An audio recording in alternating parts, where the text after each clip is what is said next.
Thanks to them is the only episode of The Owl House that is set entirely in the human world. This marks a significant shift for the show.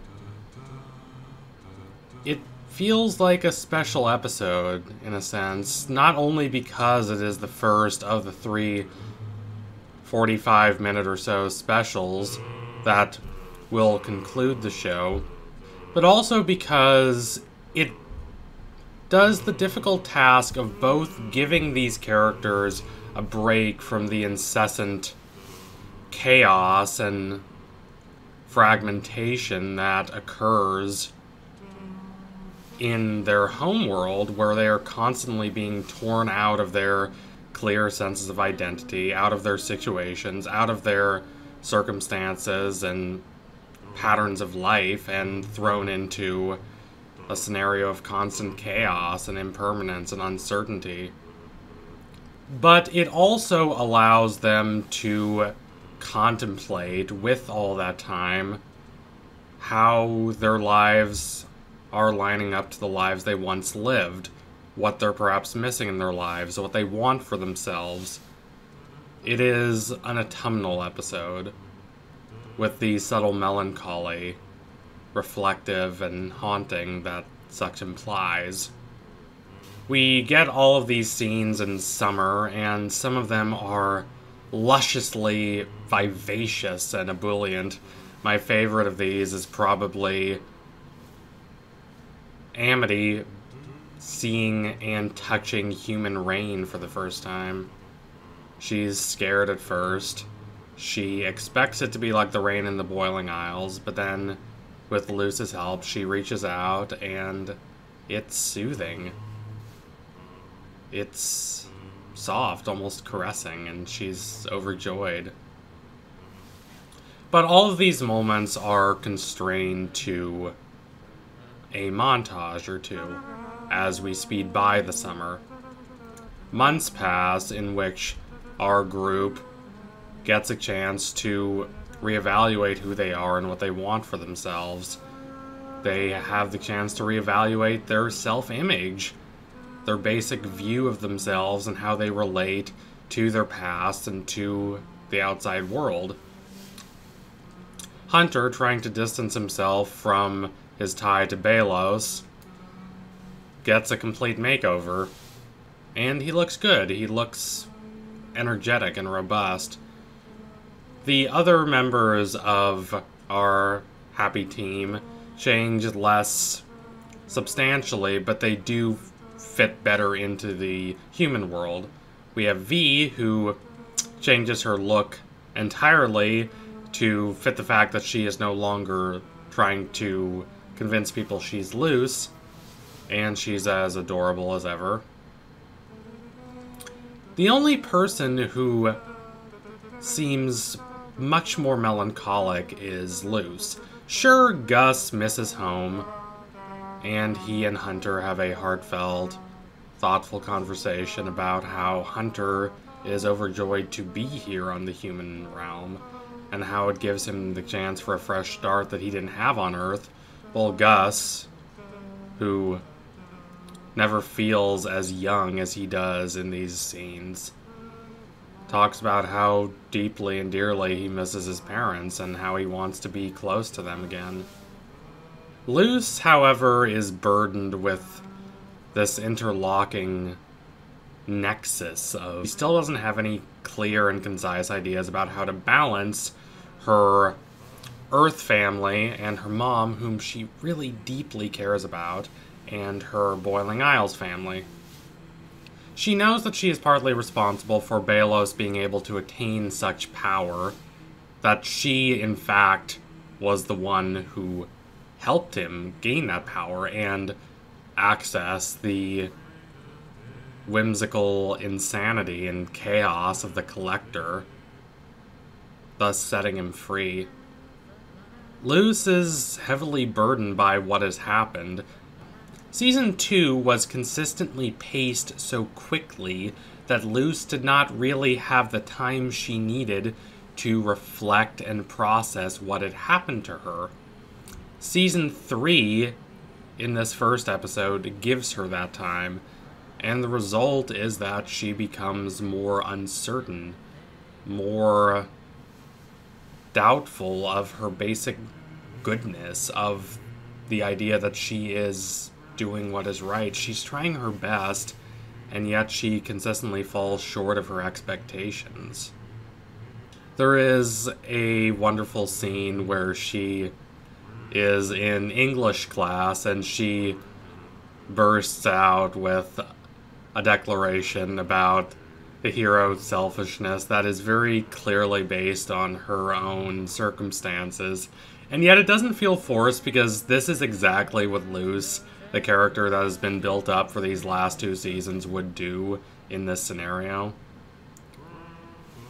While I love seeing all of these other characters, the focus is on Luce and on Hunter. These are the 2 main emotional pillars that the show has wisely and astutely decided to focus in on. And that focus gives this one episode more pathos and more poignancy than, I will admit, the entirety of Season 3A of Amphibia, which follows this basic path of our protagonist and their new family going back to their old family on Earth. Hunter is caught in a position where he is trying to move past the influence of Belos, trying to accept the warmth and tenderness of his new family, and thus form a coherent and limpid sense of his own identity apart from the role he was supposed to play through Belos and Belos' schemes. But this is hard. Gus asks if Hunter misses home, and Hunter honestly answers that he misses knowing who he was. His sense of identity has been set free from the order and the clarity that Belos provided him, and this is good because Belos is horrible and manipulative, but it's still a loss for Hunter, and the show handles that quite well. Yet by the end of the episode, even after losing Flapjack, his beloved palisman, he is able to shake off Belos' influence literally when Belos, existing in dark and inscrutable forests, gathers power and steadily takes more control of Hunter. It's difficult for Hunter to beat back that influence, but he manages to do so.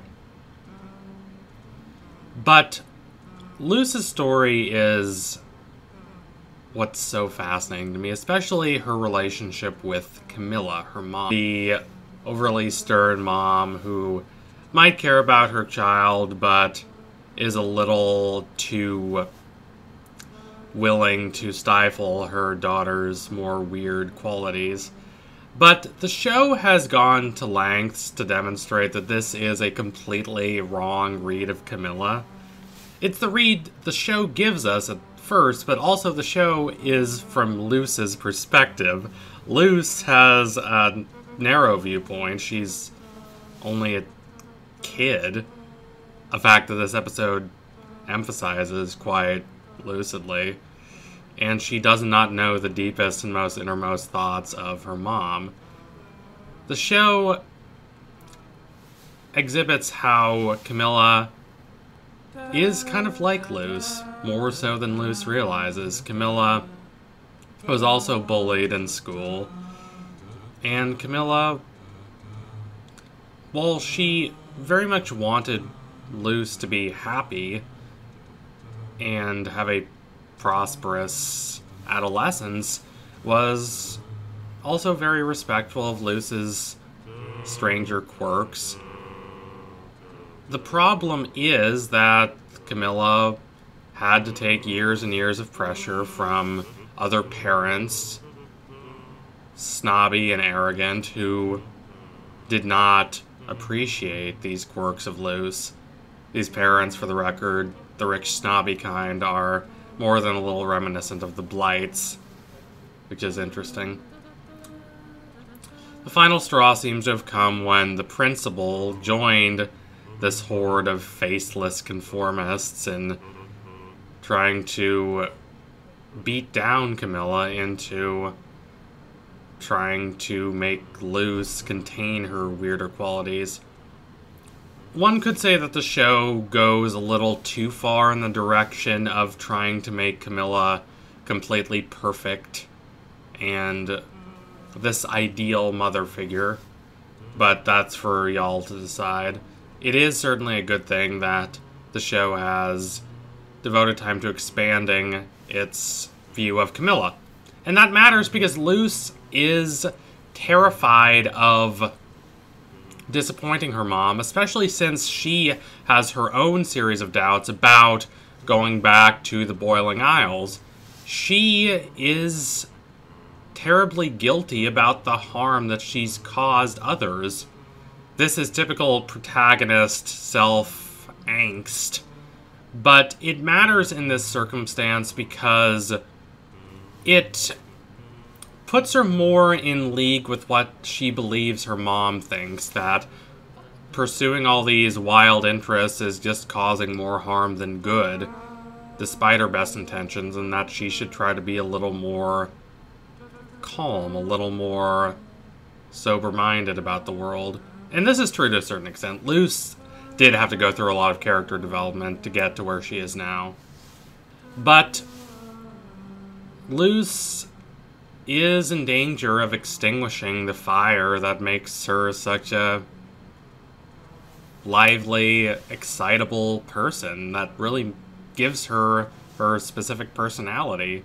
And Camilla urges her to hold on to her passions and hold on to her desires in this episode by going to the Boiling Isles, by not thinking that she is burdened by this necessity to stay on Earth. And Camilla demonstrates this very explicitly by going with Luz to the Boiling Isles. Camilla is an adventurer herself. She is willing to do whatever she must to protect her daughter, but also she wants to see the unknown. She wants to confront all of this darkness and uncertainty instead of remaining at home where it might be more safe and secure. The only one who ends up staying at home is V, who has no desire to return to the Boiling Isles for perhaps understandable reasons.